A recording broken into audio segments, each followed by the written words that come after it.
Famous story channel में आपका स्वागत है। आइए आज हम आपको सुनाते हैं जयशंकर प्रसाद की कहानी हिमालय का पथिक। गिरिपथ में हिम वर्षा हो रही है। इस समय तुम यहाँ कैसे पहुँचे? किस प्रबल आकर्षण से तुम खींच आए? खिड़की खोलकर एक व्यक्ति ने पूछा। अमल धवल चंद्रिका तुषार से घनीभूत हो रही थी। जहाँ तक दृष्टि जाती है गगनचुंबी शैल शिखर जिन पर बर्फ का मोटा लिहा पड़ा था ठिठुर कर सो रहे थे। ऐसे ही समय पथिक उस कुटीर के द्वार पर खड़ा था। वो बोला, पहले भीतर आने दो, प्राण बचे। बर्फ जम गई थी। द्वार परिश्रम से खुला। पथिक ने भीतर जाकर उसे बंद कर लिया।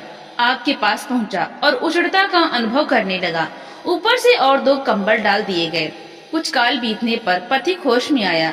देखा, शैल भर में एक छोटा सा ग्रह धुंधली प्रभा से आलोकित है। एक वृद्ध है, उसकी कन्या बालिका युवती हो चली है। वृद्ध बोला, कुछ भोजन करोगे? पथिक, हाँ, भूख तो लगी है। वृद्ध ने बालिका की ओर देखकर कहा, किन्नरी कुछ ले आओ।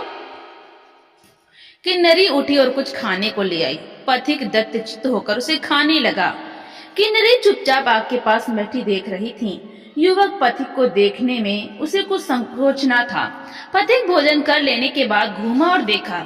किन्नरी सचमुच हिमालय की किन्नरी है। ऊनी लंबा कुर्ता पहने हैं, खुले हुए बाल एक कपड़े से कसे हैं जो सिर के चारों ओर टोप के समान बंधा है। कानों में 2 बड़े बड़े फिरोजे लटकते हैं। सौंदर्य है जैसे हिमानी मंडित उपत्यका में बसंत की फूली हुई वल्लरी पर मध्याह्न का आतप अपनी सुखद कांति बरसा रहा हूँ।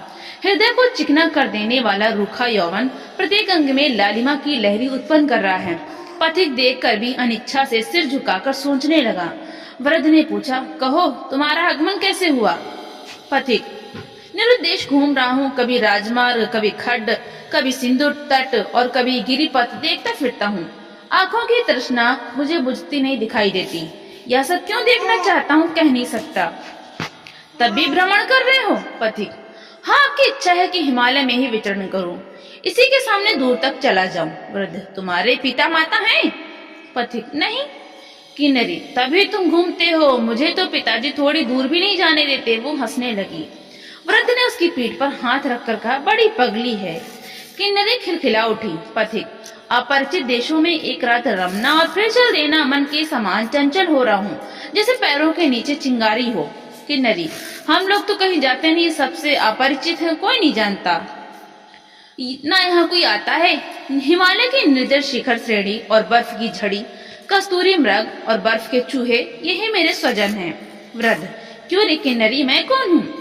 किन्नरी, तुम्हारा तो कोई नया परिचय नहीं है, वही मेरे पुराने बाबा बने हो। वृद्ध सोचने लगा। पथिक हंसने लगा। किन्नरी अप्रतिभ हो गई। वृद्ध गंभीर होकर कंबल ओढ़ने लगा। पथिक को उस कुटी में रहते कई दिन हो गए। न जाने किस बंधन ने उसे यात्रा से वंचित कर दिया है। पर्यटक युवक आलसी बनकर चुपचाप खुली धूप में बहुधा देवदारू की लंबी छाया में बैठा हिमालय खंड की निर्जन कमनीयता की ओर एकटक देखा करता है। जब कभी अचानक आकर किन्नरी उसका कंधा पकड़कर हिला देती है तो उसके तुषारतुल्य हृदय में बिजली सी दौड़ जाती है। किन्नरी हंसने लगती है जैसे बर्फ गल जाने पर लता के फूल निखर आते हैं।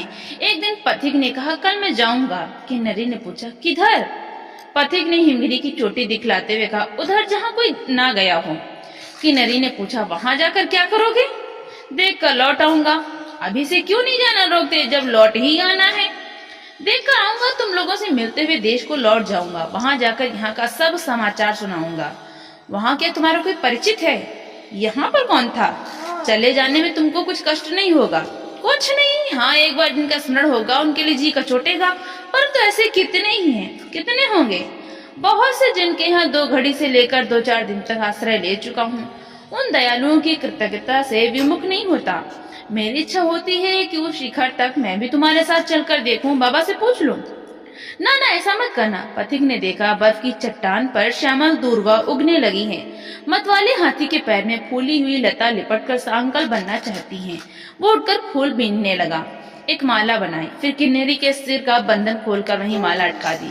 किन्नरी के मुख पर कोई भाव न था, वो चुपचाप थी। किसी ने पुकारा, किन्नरी। दोनों ने घूम कर देखा। वृद्ध का मुंह लाल था। उसने पूछा, पथिक तुमने देवता का निर्माल्य दूषित करना चाहा, तुम्हारा दंड क्या है? पथिक ने गंभीर स्वर से कहा, निर्वासन। और भी कुछ? इससे विशेष तुम्हें अधिकार नहीं, क्योंकि तुम देवता नहीं जो पाप की वास्तविकता समझ लो। और मैंने देवता के निर्माल्य को और भी पवित्र बनाया है, उसे प्रेम के गंदे जल से सुरभित कर दिया है, उसे तुम देवता को अर्पण कर सकते हो। इतना कहकर पथिक उठा और गिरिपथ से जाने लगा।